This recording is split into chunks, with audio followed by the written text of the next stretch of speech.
Assalamualaikum warahmatullahi wabarakatuh. Perkenalkan, nama saya Dr. Sahrizal MSI, SPKKLP, Sub FOMC. Saya menyelesaikan S1 pada Fakultas Kedokteran Universitas Syah Kuala. Lalu saya menyelesaikan S2 pada program Pascasarjana Ilmu Kebencanaan Universitas Syah Kuala. Pada tahun 2020, saya memperoleh sertifikat pengakuan dan kompetensi spesialis kedokteran keluarga layanan primer, dan pada tahun 2023 saya memperoleh sertifikat pengakuan dan kompetensi subspesialis FOMC dari Kolegium Spesialis Kedokteran Keluarga Indonesia. Pada kesempatan ini, saya akan menerangkan mata kuliah wajib yang saya ampu pada ilmu kedokteran keluarga dengan kode mata kuliah PDOK 2016. Mata kuliah ini akan diberikan kepada mahasiswa yang sedang menjalani kepaniteraan klinik senior pada profesi dokter guna untuk melatih keterampilan mahasiswa secara berkesinambungan agar dapat melakukan diagnosis dan juga menyelesaikan masalah kesehatan secara komprehensif. Pada keterampilan ini, kita akan menggunakan keterampilan yang disesuaikan dengan bagian atau departemen terkait. Untuk setiap tingkatan keterampilan teknis, kita menggunakan piramid Miller, yaitu know, how, show, and does. Dengan bermodalkan materi ini, kita mengharapkan para dokter-dokter muda ini setelah mereka menyelesaikan kepaniteraan klinik di mata kuliah ini dan bermodalkan dengan keterampilan beserta materi yang ada di mata kuliah ini, mereka akan lebih mengenal masalah-masalah kesehatan di layanan primer sesuai dengan kompetensi dokter Indonesia pada tahun 2019. Pada mata kuliah ini, kita menggunakan team teaching, yaitu yang akan memberikan kuliah terdiri atas beberapa orang dosen, di mana beberapa orang dosen tersebut akan memberikan kuliah sesuai dengan materi-materi yang telah disiapkan oleh para dosen tersebut. Mata kuliah ini berbobot 2 SKS, di mana satu SKS yaitu teori dan satu SKS lagi yaitu praktikum. Untuk strategi pembelajarannya, pembelajaran pada mata kuliah ini ada 3 minggu, di mana pada minggu pertama yaitu ada perkuliahan ataupun bimbingan dan juga ada praktik di wahana pendidikan. Pada minggu kedua, mahasiswa akan melakukan pemfisik dan mengisi family folder. Pada minggu ketiga, mahasiswa akan melakukan pleno dengan pembimbing ataupun dosen yang ada di fakultas. Setelah perkuliahan berakhir, maka akan dilakukan penilaian terhadap mahasiswa. Adapun kriteria penilaian kita memberikan setelah melaksanakan pretest, yaitu di awal perkuliahan dan juga dari bimbingan kuliah dan juga dari post-test. Post-test ini akan dilaksanakan pada saat mereka akan meninggalkan bagian mata kuliah ilmu kedokteran keluarga. Dan juga terdiri dari team-based project atau case method, di mana ini terdiri dari penilaian terhadap family folder yang telah mereka isi dan terhadap laporan kasus yang nantinya akan mereka demonstrasikan ataupun akan mereka presentasi di hadapan para pembimbing ataupun dosen yang ada di fakultas, dan juga nanti ada presentasi pleno, yaitu pemberian nilai terakhir apa-apa yang sudah mereka dikerjakan selama berada di mata kuliah ilmu kedokteran keluarga. Tentunya setelah itu semua berakhir, maka kita akan memberikan nilai dalam bentuk huruf. Dan setelah nilai dikeluarkan, maka kita juga memberikan masa sanggah. Jadi jika ada ketidaksesuaian apa yang diharapkan oleh mahasiswa, mereka bisa menyanggahnya. Tentu ada waktu yang kita berikan. Setelah waktu masa sanggah itu berakhir, maka nilai akan kita kirimkan ke sistem, nilai akan diuji, maka tidak ada masa sanggah lagi. Selanjutnya, saya akan coba mendemonstrasikan perkuliahan melalui Zoom bersama mahasiswa dokter muda pada salah satu materi yang ada pada mata kuliah ilmu kedokteran keluarga dengan judul materi perkuliahan prinsip pelayanan kedokteran keluarga. Assalamualaikum warahmatullahi wabarakatuh. Terima kasih kepada teman-teman semua dari semuanya sudah bergabung di Zoom pada hari ini. Pada hari ini saya akan menyampaikan perkuliahan yang berjudul tentang prinsip pelayanan kedokteran keluarga di layanan primer. Seperti biasa, ya saya nanti akan memberikan sedikit pengetahuan tentang bagaimana pelayanan yang seharusnya layak kita lakukan di layanan primer dan sesuai dengan standar kompetensi dokter Indonesia tahun 2019. Baik adik-adik semuanya, saya akan menjelaskan terlebih dahulu apa itu yang dimaksud dengan prinsip. Mungkin di slide yang kedua ini ada gambar di sini, ya, ada dua gambar, yaitu ada gambar A dan juga gambar B. Ya. Yang menjadi pertanyaan di sini adalah pilihlah gambar yang sesuai dengan prinsip Anda. Selanjutnya, kita lihat di sini pertanyaannya adalah apa itu prinsip? Ya, kalau kita melihat gambar ini, apa itu yang disebut dengan prinsip? Maka di sini juga ada penjelasan bahwa ya prinsip itu adalah suatu pemikiran yang fundamental yang mendapatkan pengakuan kebenaran baik itu dari individu atau umum serta memiliki tujuan. Ya, tadi dari hasil yang dipilih kita lihat sekarang sesuai dengan pengertian daripada prinsip. Ya. Prinsip itu adalah sesuatu yang sifatnya fundamen. Ya. Artinya di sini dia memiliki dasar-dasar yang kokoh. Dasar yang kokoh di sini adalah sesuai dengan kaidah yang dianut oleh sistem ataupun kode etik yang ada pada pendidikan kedokteran, ya, di mana setiap pemeriksaan ataupun pelayanan yang kita lakukan harus memuat tentang kaidah-kaidah yang ada di dalam kedokteran itu sendiri. Ya, kalau kita lihat pada gambar B, apakah ini sudah bersifat fundament ataupun sudah menganut kaidah-kaidah kedokteran pada saat dia melakukan pemeriksaan ataupun pelayanan kepada pasien, ataukah yang A yang sudah menganut kaidah-kaidah kedokteran saat dia melakukan pemeriksaan dan pelayanan kepada si pasien. Nah, kalau kita lihat di sini, yang A lah yang memiliki kaidah-kaidah tersebut. Apa kaidah-kaidah itu? Tentunya dimulai dari bagaimana dia melakukan anamnesis terhadap pasien, ya, dengan cara melakukan wawancara, setelah itu mencatat apa yang diutarakan oleh pasien, dan setelah itu si dokter akan memberikan solusi terhadap si pasien. Sedangkan yang B mungkin ini sangat jauh daripada kaidah-kaidah etik kedokteran itu sendiri. Ya. Nah, artinya apa? Suatu pemikiran yang fundamental yang mendapatkan pengakuan kebenaran dari individu dan umum serta memiliki tujuan, itulah yang disebut dengan prinsip. Artinya, kalau kita ingin menjadi dokter yang menganut prinsip-prinsip kedokteran, maka hal inilah yang harus kita miliki. Ya. Nah, tujuan pada perkuliahan hari ini adalah bagaimana caranya teman-teman ataupun adik-adik semua mampu menjelaskan prinsip pelayanan kedokteran keluarga di pelayanan primer.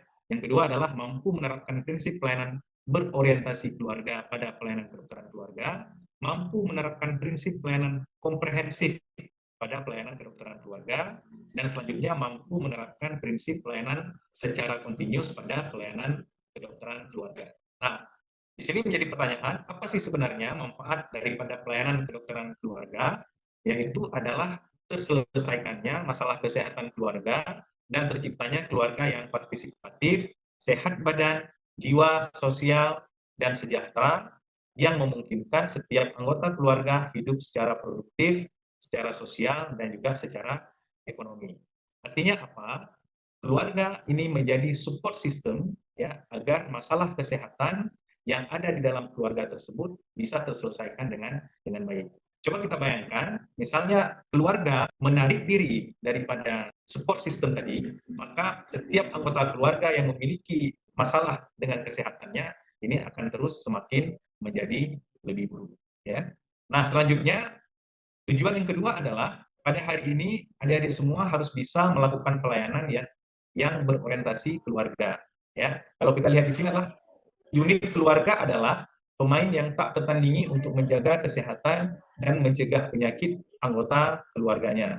Ya. Kapasitas keluarga dalam memelihara, merawat, melindungi, mengajar, ini akan mempengaruhi sepanjang perjalanan hidup yang menjadikannya titik masuk yang efektif dalam promosi dan pemeliharaan kesehatan individu.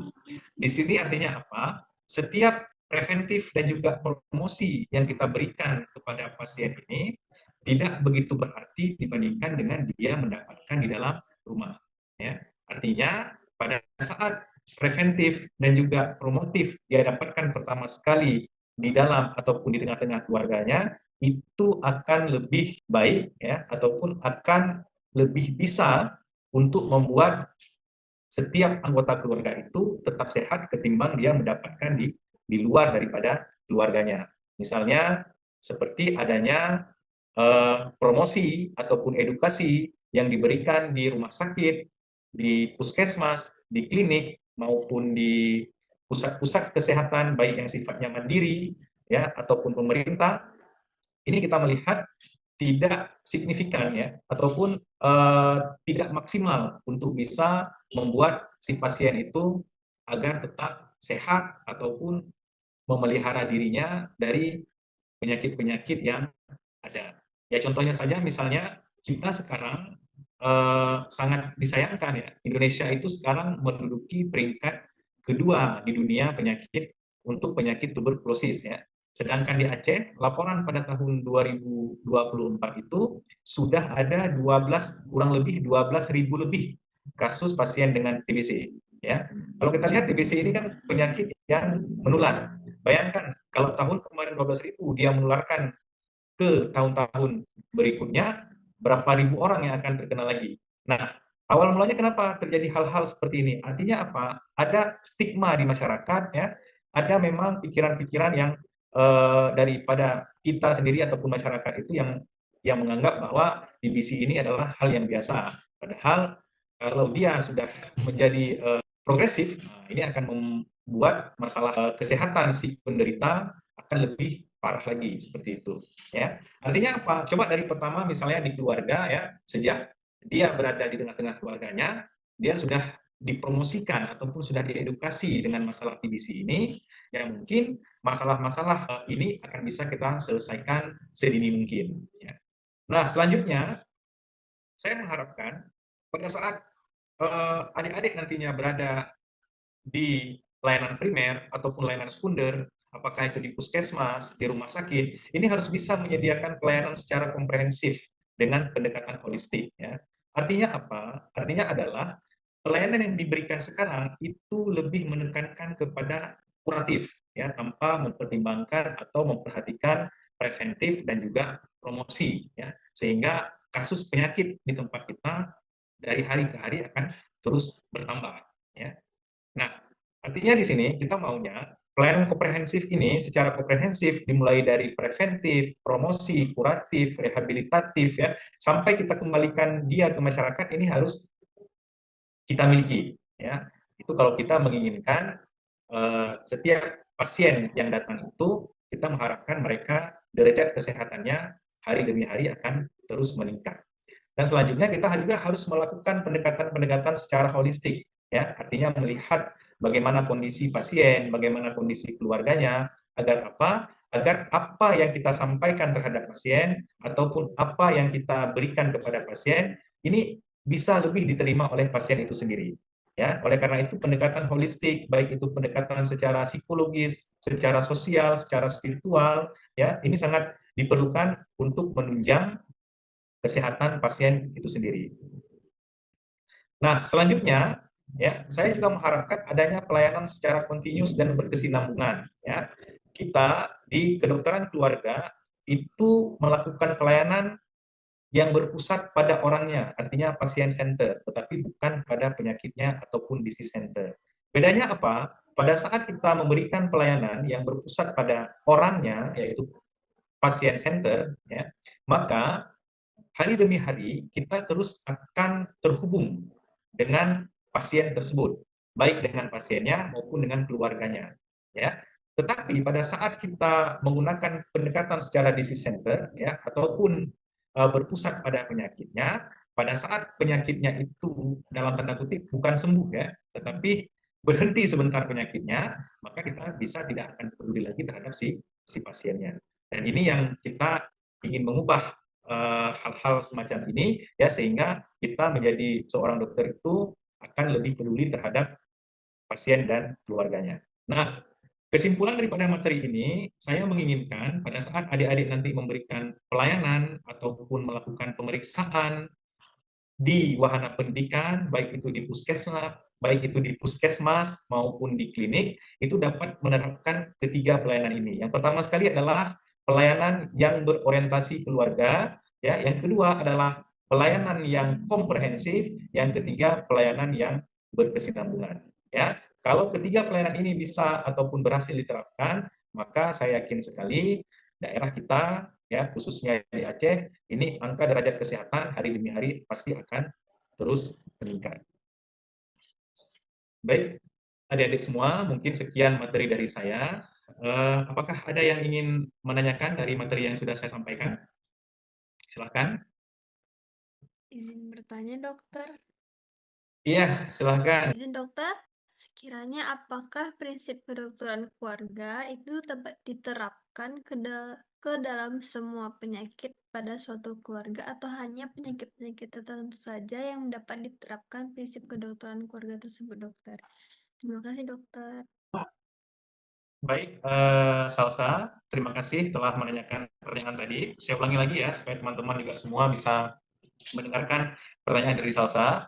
Jadi tadi pertanyaan dari Salsa, apakah prinsip kedokteran keluarga ini bisa diterapkan pada semua penyakit, ya kan? Karena berhubung penyakit kan jumlahnya banyak gitu ya.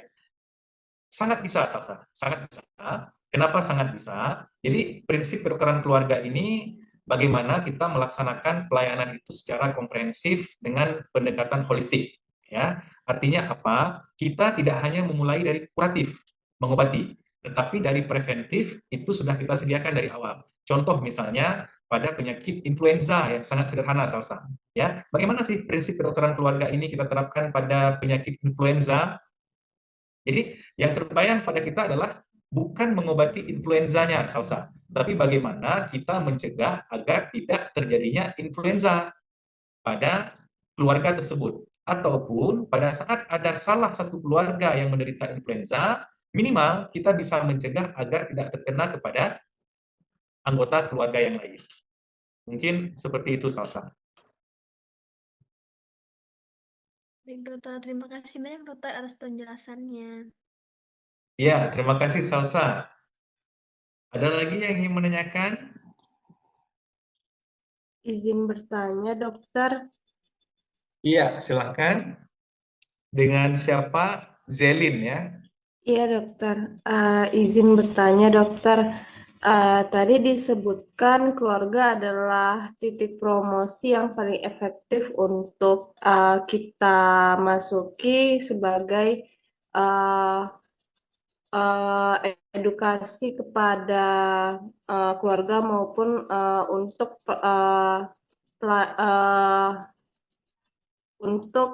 promosi kesehatan pada seorang pasien.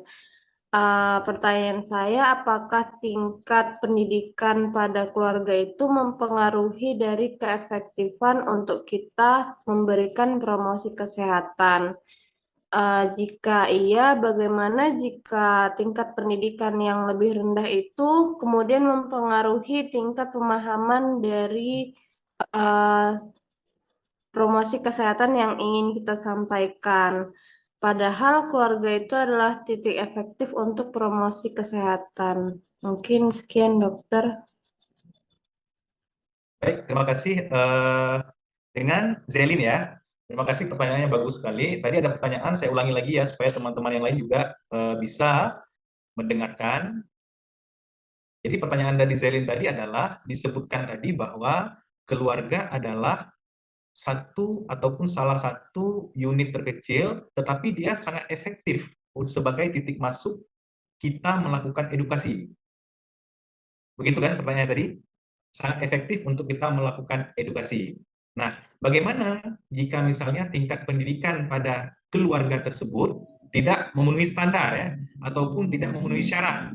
Nah, misalnya tingkat pendidikannya misalnya dia SD, ya kan, tidak bisa berhitung ataupun tidak bisa baca tulis, ya kan, ataupun pokoknya tingkat pendidikan tidak memenuhi syarat.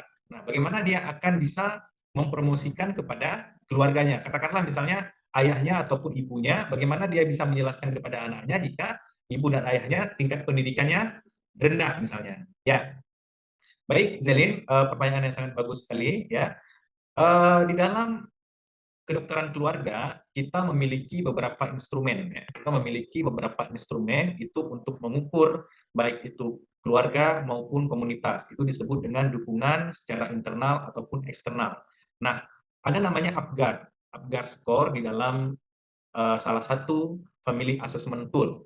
Nah, di Apgar score ini nanti dia akan muncul skor ya, berapa skor untuk keluarga ini. Artinya apa? Seberapa besar dukungan internal ya dari keluarga ini untuk anggota keluarganya yang sedang sakit. Itu satu. Yang kedua, di dalam family assessment tool ya juga ada pengukuran terhadap tingkat keharmonisan antara anggota keluarga. Misalnya ayah dengan mama ataupun mama dengan anak ataupun anak dengan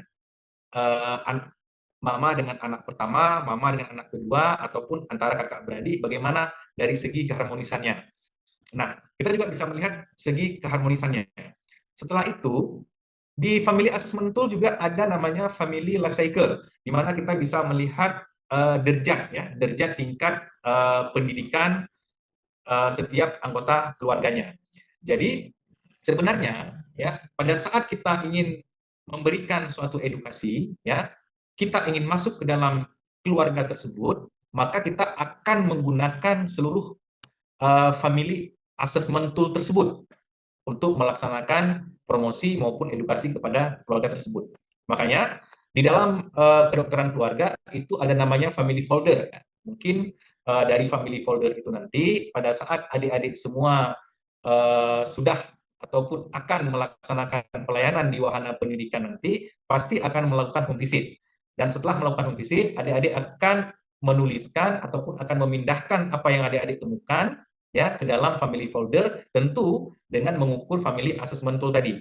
Dan setelah family folder itu jadi, maka akan terlihat bagaimana bentuk promosi dan juga bagaimana bentuk edukasi yang akan nanti kita sampaikan kepada keluarga tersebut. Artinya apa? Family folder ini tidak hanya untuk dia yang berpendidikan tinggi. Jadi berpendidikan rendah pun family folder ini sungguh sangat berguna. Sehingga kita bisa mengambil kesimpulan nanti dari family folder ini, apa yang akan kita lakukan terhadap keluarga ini ataupun terhadap pasien ini agar derajat kesehatan pada keluarga ini hari demi hari terus meningkat. Seperti itu, Zelin. Baik, terima kasih banyak dokter atas jawabannya. Terima kasih, Zelin. Baik, semuanya adik-adik, sudah kita sampaikan materi perkuliahan pada hari ini ya dengan judul Prinsip Pelayanan Kedokteran Keluarga, dan mudah-mudahan apa yang saya sampaikan tadi bisa menjadi pengetahuan dan juga bisa menjadi modal kepada adik-adik semua untuk nanti bergerak ke wahana pendidikan sehingga bisa melaksanakan pelayanan dan juga pemeriksaan sesuai dengan standar kompetensi dokter Indonesia. Dan juga yang paling penting adalah kesimpulan daripada materi ini, adik-adik nanti harus bisa menerapkan pelayanan berorientasi keluarga, ya, pelayanan yang sifatnya komprehensif, dan juga pelayanan yang sifatnya berkesinambungan. Terima kasih atas waktunya. Saya akhiri. Assalamualaikum warahmatullahi wabarakatuh. Demikianlah cuplikan pengajaran pada mata kuliah Ilmu Kedokteran Keluarga. Sekian dan terima kasih. Saya akhiri. Wassalamualaikum warahmatullahi wabarakatuh.